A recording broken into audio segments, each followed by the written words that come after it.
Ano pa mga sasakyan mo? Ngayon, Ilan ang kliyenteng pumasok sa inyo nung pandemic? Gano'ng nung karami? time na yun, Boss Mike, mga nasa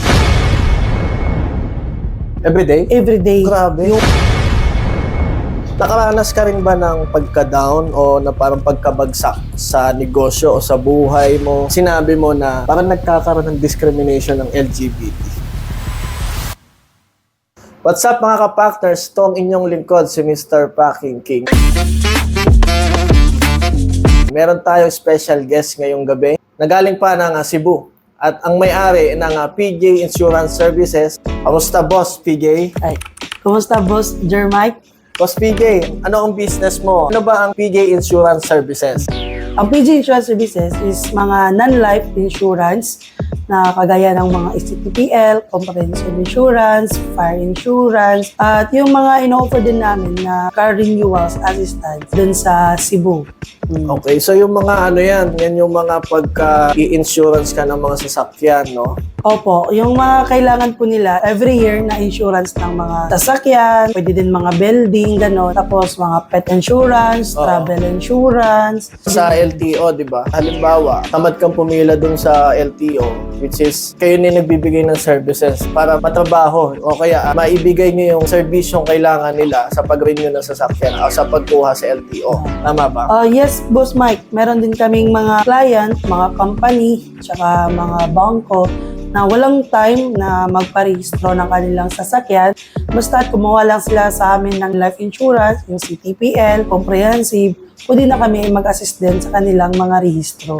Okay. So, kamusta lang tinatakbo ng PJ Insurance Services? Ilan lang staff mo ngayon? So far, so good naman, Boss Mike. Ngayon, nasa 20 plus na yung staff ko. From 1 to 2, 4, naging 20 last year. Ilan na tong branch mo na to? May franchise ka ba? Solo lang ba itong PJ Insurance Services mo? Itong PG Insurance Services, Boss Mike, nag-start to sa mama ko noong 2008. Tapos, noong 2018, dalawa kami ng kapatid ko na hinati yung opisina namin para maging business namin dalawa. I think hindi yun naging madali din eh. Naka-start talaga ako na nakapundasyon ako noong 2020. Kasagsagan ng pandemic. So, doon nag-boom yung business mo noong 2020. Yes, after pandemic na akala ko malulugi or akala ko mawawala na to na business kasi madami yung nawalan ng trabaho. So, ibig sabihin, magandang business ang insurance. Naging good po siya, Boss Mike, nung pandemic. Naging blessing in disguise kasi madaming mga nag-close na business nung time na yun, pero kami, lumakas siya. Oo. Kasi akala namin hindi magpaparinga yung tao na ng pandemya, di ba? Oo. Pero lumakas. Kahit mga madaling araw, madaming tao kumukuha ng insurance, napapasi sa amin. Ilan ang kliyenteng pumasok sa inyo nung pandemic? Gano'ng Nung karami? time na yun, Boss Mike, mga nasa 50 to 60 Everyday? every day. Grabe. Yung client namin nung time na yun. Talaga? 50 to 60 every day. Tapos, in just 30 days, almost 300. Ilan yan? 50 times 60. Mga 22 days lang po. Imagine mo, mga 50 to 60 client in just one day. Gano'ng kalakas ang insurance mo nung pandemic? Oo, kasi akala namin na magko-close to. Hindi namin alam na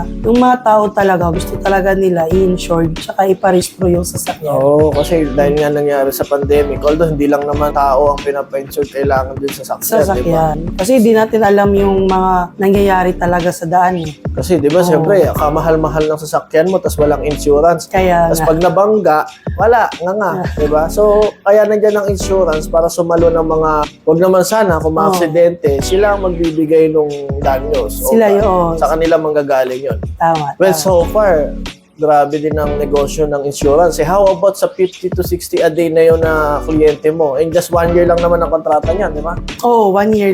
Isipin mo, sa loob ng isang taon, na walang na-aksidenteng sasakyan, tiba-tiba talaga yung business ng insurance, no?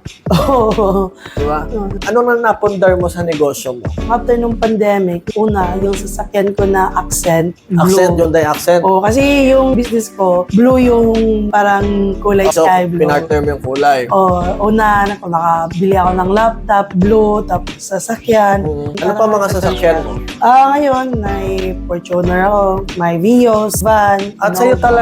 Oo, kasi pina-rent a car ko din siya sa Cebu. So, hindi yan subcon, sa'yo talaga yung mismo sasakyan na yan. Oo, Ayun yung PJ Car and Rental Services. PJ tama ba? and Motor and Car Rental. Wow, nice. So, it means, ang dami mo din palang sasakyan. So lahat yun naka-insured yan? Oo. Siyempre naman. Nung pandemic po, parang nakakon talaga. Grabe, sobrang So, nakwento mo kanina na nagpapa-self-drive ka sa mga car rental services mo. Safe ba yun? Di ba pagka ganun, parang ang hirap naman magtiwala na isa-self-drive nila yung sasakyan mo?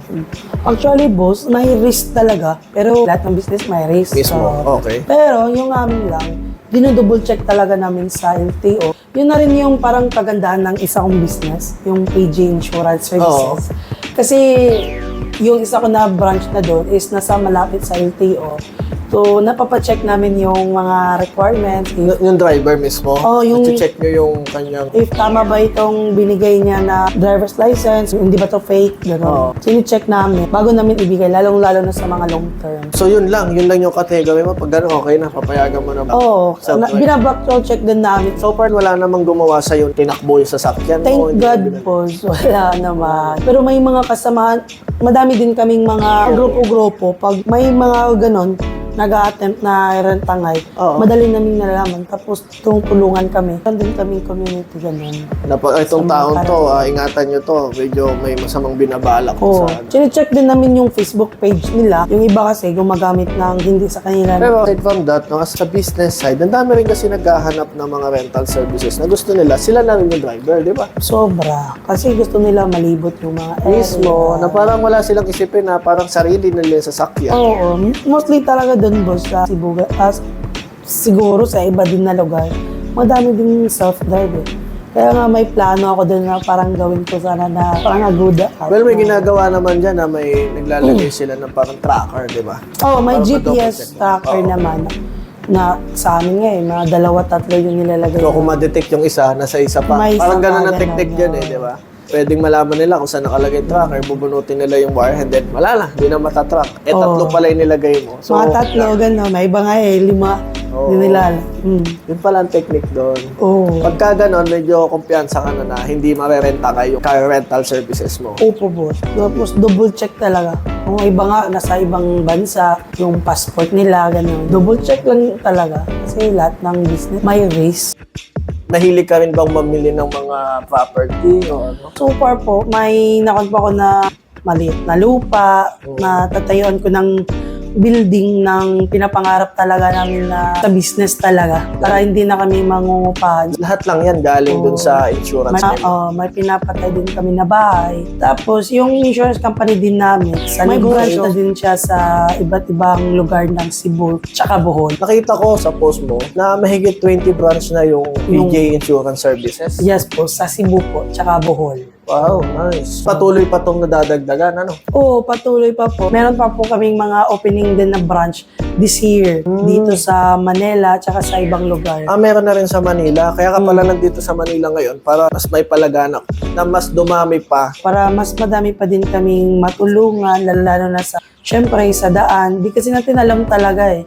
Dami kasing mga disgrasya. Okay. Diba? So at least, na-encourage namin sila, tapos natuturuan namin sila kung anong kahalagaan ng non-life na insurance. Okay. Boss PJ, tanong ko lang sa'yo, dumaan ka rin ba sa pag-empleyado bago ka mag-negosyo? Ano ka before nung hindi ka pa nagbi-business? Nung before po, sir, nag-start ako ng computer shop. After computer shop, nag-service crew sa isang fast food chain. Okay. So, nag-service crew ka din. So, nung time na yon, nag-aaral, tapos nagtatrabaho.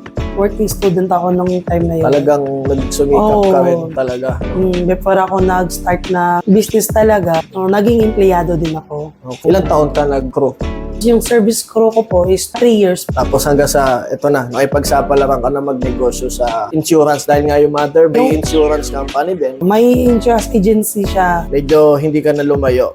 Ito na yung naging business mo. Kasi sinabihan ako ng mama ko noon na, saan ka ba pupunta? Ano bang gusto mo ngayon? Ba't ayaw mo pong dalhin? Gano'n. Sa success na nangyayari sa'yo sa business, no? Nakaranas ka rin ba ng pagka-down o na parang pagkabagsak sa negosyo o sa buhay mo? Hindi mo malilimutan na kahit nandyan ka na ngayon, successful businessman ka na hanggang ngayon, yung hindi mo makakalimutan na problema na dumaan sa buhay mo. Oo, boss, madami din. Hindi talaga madali yung pagninegosyo. Okay, bakit? Dami din mga ups and down talaga. Lalo na pag hindi mo talaga nagagamit or napaayos mo yung finance mo. Tulad nung sa mama ko noon, parang ang ganda na nung business. Tapos, syempre nga, ang liit pa, bata pa din kami that time. So, parang nakakatulong lang kami kung ano yung mga inuutos niya, ganon. So, sila ng papa ko noon kasi parang hindi nagkakaunawaan sa So, negosyo. it's problem din talaga ang mag-asawa. Dapat nagtutulungan din sa negosyo. Oo. Tapos yun, nabaon din sa utang talaga. So, ibig sabihin, yun. galing sa pag-angat ng negosyo, bumagsak. Bumagsak kami nung 2018 din yun, mga 17 to 18. Parang nagtatago-tago na kami noon kung saan-saan. Actually, boss, na marami kaming multicab noon, mga passenger, Oo. PUJ. 6 ata yun. Tapos yung tricycle namin, naging 12. Tapos, nakakon kami ng bahay, ganun. Parang nawala yun lahat dahil sa utang. Tapos na mismanage na mga... Kumbaga, Ito na-mishandling na yung negosyo dahil sa partner. Hindi talaga sila nagkakasundo. Yung time na umaangat ang mother mo noon, nasan yung father mo? Kung time na yun, siya yung sa dahilan kung bakit nasira yung business. Buti, nasalba niya yung business na may angat nung time na yun. Nung time na yun, mulat na talaga. Tapos parang, sige, parang iti-take ko yung challenge. Kasi 21 pa ako that time na gusto ko i-take yung challenge na i-handle yung business. So dumating sa point na ikaw na yung binigyan ng pinagkatiwalaan para ituloy yung negosyo nyo. Oo. So ito na ngayon yun. Oo, kasi yung business na po yan, Boss Mike, kung alam mo lang, na kahit ano yung tinatry na business ng mama ko, nag-fail. Tapos yung business yan, bumalik-balik kami ba? Tapos start na naman ng uno. Oo. Tapos balik lang din kami dyan na business. Parang nun? Hindi talaga siya parang nawala sa amin. Yung mga iba lang na business na binenture ni mama na Hindi nawawala. hindi nag-success. Yun yung mga nawala. Pero ibig yung- sabihin itong business na to na lumalakas, si Hina, lumalakas, Oo. humihina. So Yun. hanggang sa ikaw na nagtuloy. Oo, kaya At ngayon, iniiwasan mo na mangyari na humina ulit. Kailangan, pamomento mo yung tuloy-tuloy na Pataas na pag-angat talaga ng siya. sales talaga sa success ng business mo. Boss PJ, ano naman ang may bibigay mo na tips sa mga gustong magnegosyo din, na kagaya mo na naging crew? Tapos hanggang sa naging negosyante na ngayon, successful business owner, pwede mo ba silang mabigyan ng payo na gagawin nila? sa akin naman, Boss Mike, kung talagang may vision ka lang, may goal ka lang, so don't limit yourself. Kahit sabihin na natin na one step at a time, just don't limit yourself. Kapag yung gut mo, na alam mo na makukuha mo to, goal mo to, dream mo to, you should try talaga na abutin siya. Oo. Kaya hindi ko nililimit yung self ko na dito lang yung kaya kong mabot, ito lang yung kaya kong pwedeng inegosyo, gano'n. Kasi hanggat may problema na kaya natin solusyonan, pwede yan maging negosyo Okay. Sabi nga na, hanggat may problema ka, may solusyon. At yung problema, pwedeng maging opportunity. yun. Pwede maging opportunity yun para sa atin. Basta sipagan talaga. Kung papasok tayo ng negosyo, hindi talaga madali. Okay. Need to start talaga small.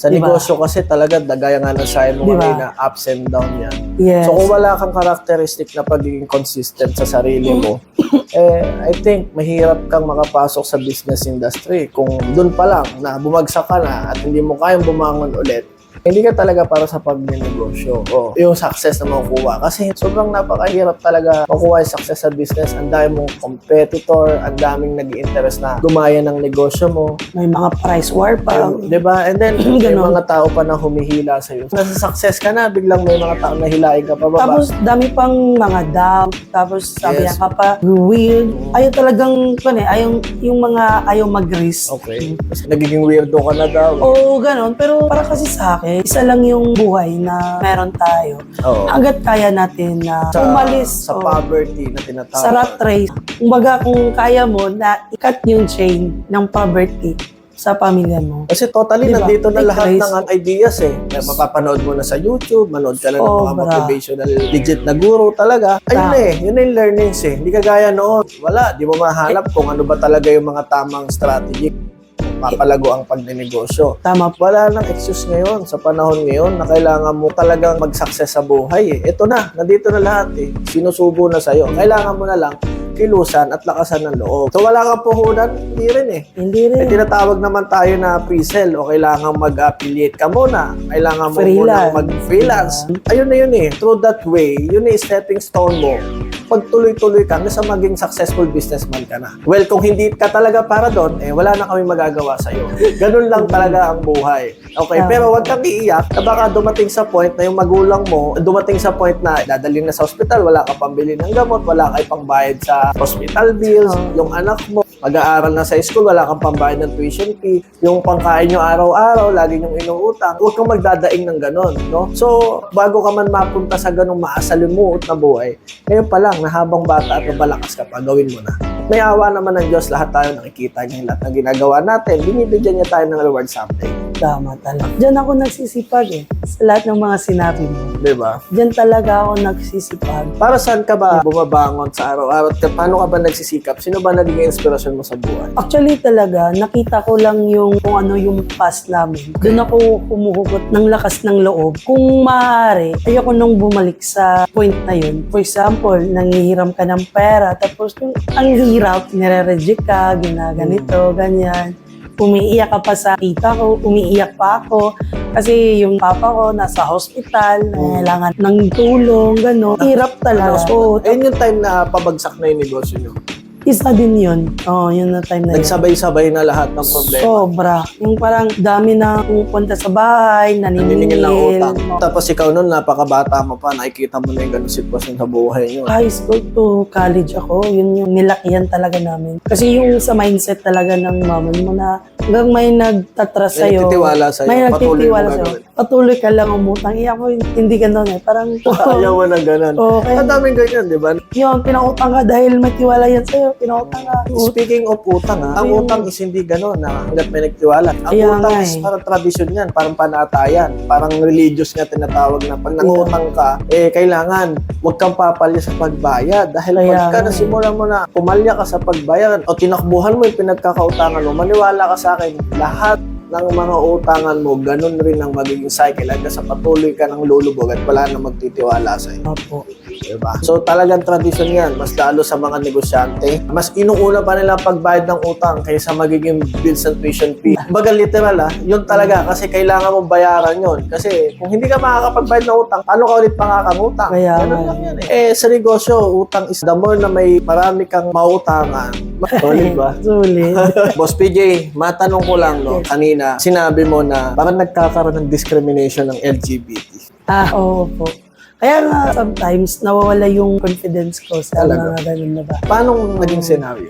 Kasi, Kwento mo nga, ano yung naging pangyayari? Ano mo nasabing na so yung pinaka-worst talaga sa simbahan, yung Okay. mga ganun. Na, parang sinasabihan ka na dapat balik ka sa pagkaganito, ganyan. Kasi bawal yan, malaking kasalanan yan. Kaya ako parang nako-conscious talaga ako kung paano ako tingnan ng tao. Kaya nga yung mga sinasabi ng iba na dress like you're a businessman talaga, dapat bili ka ng ganito, dapat ipakita mo talaga. Parang napipigilan yung mga ganun na bagay. Kasi nauna kasi sa akin yung gawa ganun, yung discrimination. Kaya ang ginawa mo sa buhay, lalo ka nagsikap para Oo. pakita sa kanila, kaya mo. Oo, kasi dami ding mga rejection. Di ka din makakuha-kuha sa trabaho nung una kasi Noong time nung nag-employ ka, nag-employee ako kasi lesbian ka. Kaya nung nagtayo ako ng negosyo, minutes ko talaga sa usap ko na itong business na to is LGBTQ talaga to lahat.